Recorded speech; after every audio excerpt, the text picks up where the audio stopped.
Hi, and happy Saturday. I hope you're having a wonderful day and you're enjoying the rain and the clearing of the rain, because that's the best part.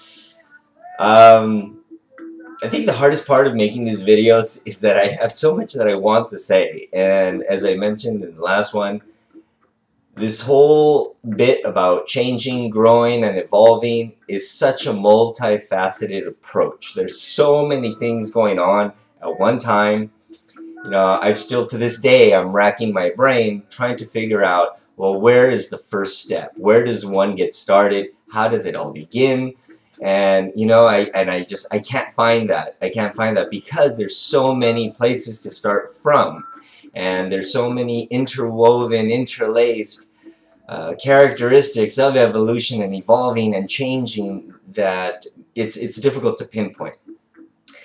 This morning I woke up because I wanted to talk about patience and waiting and the importance of doing both, especially when you're evolving and you're changing and you're trying to grow, or you're just trying to move from one place of being to another place of being, whatever. There's all this change involved in that, and change is scary because, as I mentioned before, there's a part of you that has to die a little in order for that new self of you to grow.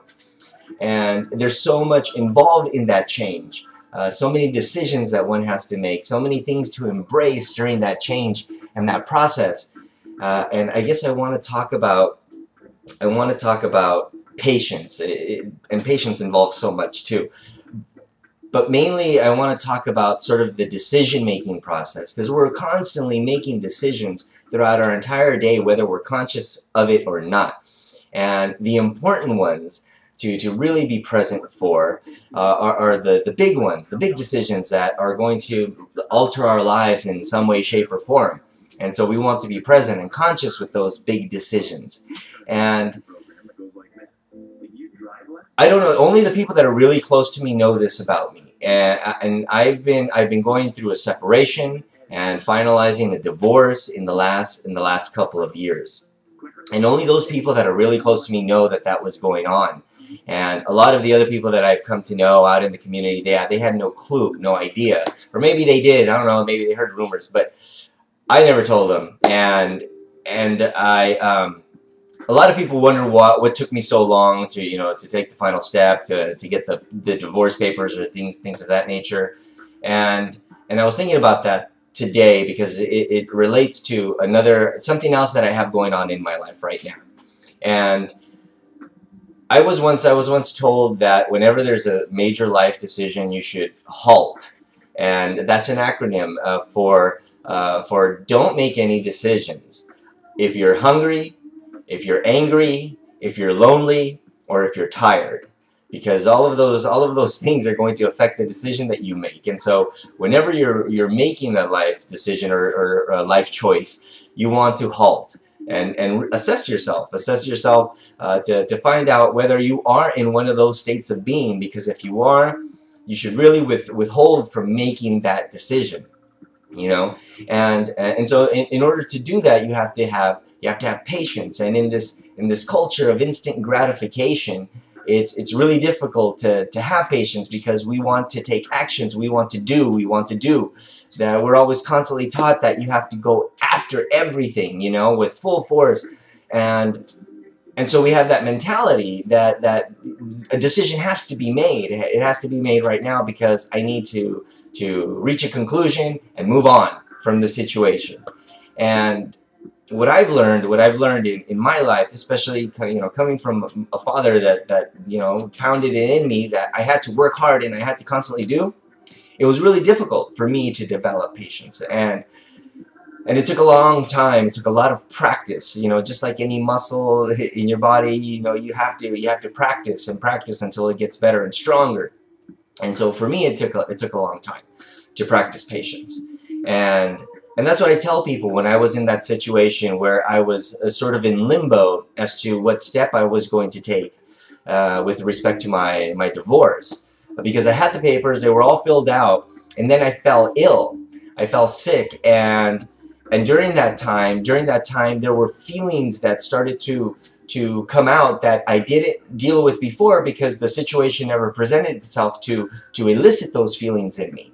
And those feelings were of anger and resentment for the separation of my marriage, you know, and it's anger and resentment towards my ex-wife, because we had, you know, you probably already know I have tons of pets. You know, I have 5 cats and a dog and a fish, and during that time that I was ill, it was so hard for me to care for my pets, and then I felt alone. I felt as if though I was going through this on my own, having to care for my animals, and it was a struggle for me emotionally and mentally, and so that elicited anger that I directed toward her, because I almost felt as if though I'm in this situation right now because of decisions that she made, and so I withheld. I had to force myself, as much as I wanted to send the papers and send them back to her so she can file them and we can just move on. I didn't, because I had those angry feelings, and those angry feelings then started to make me believe as if though there was something that I needed to say to her. There was something that I needed to get off my chest, a verbal jab, if you will. Just get back at her somehow, you know, write her a long, lengthy letter about, you know, how horrible this whole thing is. And that never felt right to me. It never felt right. And so, and with the angry feelings and being tired because I wasn't getting, I exhibited all of those states of being. So even more so, I needed to halt and not make any choices. And I didn't. I meditated on them every single day. It took a lot longer than I would have liked to have it taken, because it was so uncomfortable, and I don't like to sit in that anger and resentment. It's a bad place to be. No fun. But I've learned that I have to sit there. I had to sit there until I reached a place of peace with whatever decision I was going to make. And eventually that place came. You know, it took months of meditating and months of waiting and months of angst and sitting in this muck. But I knew I had to stay there, because that's you have to wait it out. You have to wait it out. You can't pressure these things. You can't pressure these big life changes. We always have this I feel that as if we have this need to want to change everything, when actually what we need to do is just be with ourselves, be present, and when you work on yourself, everything starts to change around you. There's nothing that you have to do out here externally with relationships, work, whatever it is. There's nothing you have to do out here externally. What you have to do is the work has to come from inside. And once it comes from inside, then everything else around you starts to change. For example, your friends. Your friends are a reflection of who you are right now. And if that was to change, if you were to evolve into a different state of being and of living, then those friends are going to change as well. It has to happen, because you can't hold on to the old type of friends, because you're different now. And so your relationships are going to be different as well. And you can't force that. You can't pressurize that. And coincidentally, I was thinking about all of this morning, and a very dear friend of mine posted lyrics of a song by Julieta Venegas, you know, talking just, you know, exactly about this. Any life situation that you're going through, I know it's uncomfortable. Change is uncomfortable and it's scary, as I mentioned before, but we have to sit with it and we have to wait it out, because it will come out of us. The answer will emerge without us having to force anything. And okay, one quick note before I wrap it up.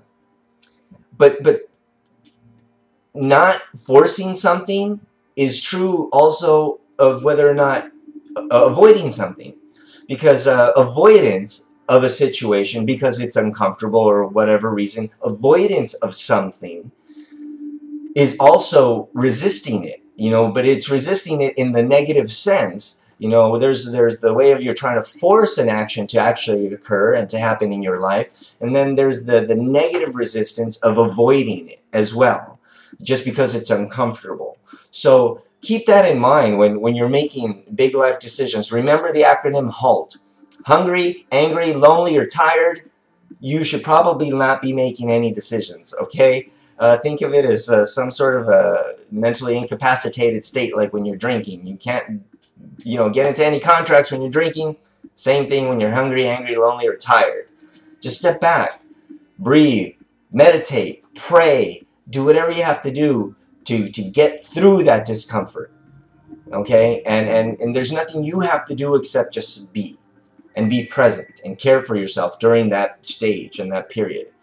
So I wanted to get all that off of my chest. I hope that helps, and again, please share your stories. I want to hear from you. I want to hear about your life situations and things that you've gone through, not just for my sake, but for everybody else's sake. And so with that said, I wish you all the best of days, much love, much happiness, much peace, and peace and blessings. Take care.